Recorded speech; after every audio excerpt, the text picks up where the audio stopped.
السلام علیکم ورحمۃ اللہ وبرکاتہ۔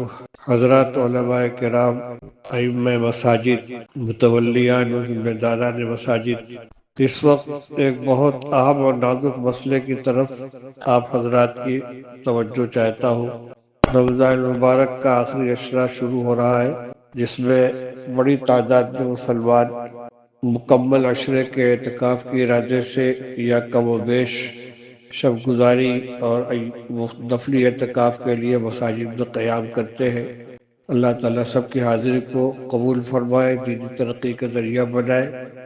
لیکن اس موقع سے ناجائز فائدہ اٹھانے کے لیے کچھ باطل پرست مساجد کے اندر اعتکاف کی شکل بنا کر در اندازی کرتے ہیں۔ خاص طور سے شکیلی فتنے کے جو فتنہ گر ہے وہ اعتکاف کے نام پر مسجدوں میں آ جاتے ہیں اور دینی جذبہ رکھنے والے نوجوانوں کو، مسلمانوں کو غلط باتیں بتا کر ان کے ایمان میں ڈاکہ ڈالتے ہیں۔ اس لیے اس وقت ذمہ داروں کو خاص طور سے اس پر نظر رکھنی چاہیے کہ کسی مسجد کے اندر کوئی غیر معروف نامانوس آدمی اجنبی آ کر معتکف بن کر نہ بیٹھے، اور خاص طور سے جو ایسے لوگ ہوں ان کی سرگرمیوں پر، ان کی گفتگو پر نظر رکھی جائے۔ یہ حضرت عیسیٰ علیہ السلام اور حضرت مہدی کے نام پر گمراہ کرتے ہیں اور شکیل بن حنیف کی مہدویت اور مسیحیت کی بیعت لیتے ہیں۔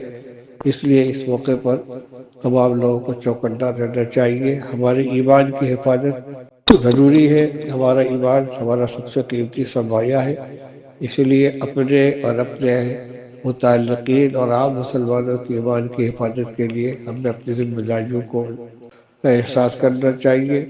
اس سال یہ معلوم ہوا ہے کہ افطار و سحر کے نام پر بھی یہ لوگوں کو اپنی طرف مائل کرتے ہیں، افطاری کی مجلس قائم کرتے ہیں، سحری کھلانے کی مجلس قائم کرتے ہیں اور اس میں اپنا پروپیگنڈا کرتے ہیں۔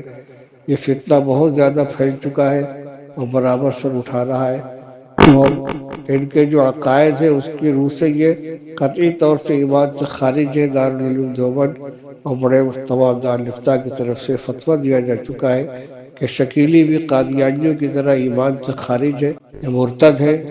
جو ان کے فتنے کا شکار ہوگا اور اس کے شکیل بن حنیف کے اوپر ایمان لے آئے گا، وہ بھی ایمان سے خارج ہو جائے گا۔ اس لیے تمام متولیان مساجد، ائمہ کرام، خطباء اور علماء اور ذمہ داران چوکنے رہ کر اس طرح کی سرگرمیوں پر نظر رکھیں اور اس کو روکنے کی کوشش کریں۔ اللہ تعالیٰ سب کی مدد فرمائے۔ میں ابوالقاسم نعمانی معتمر دارالعلوم دیوبند بول رہا ہوں۔ اس وقت میں بنارس کے اندر ہوں۔ کل سے انشاءاللہ میں بھی اعتکاف میں بیٹھوں گا۔ آپ حضرات سے دعاؤں کی درخواست۔ السلام علیکم ورحمۃ اللہ وبرکاتہ۔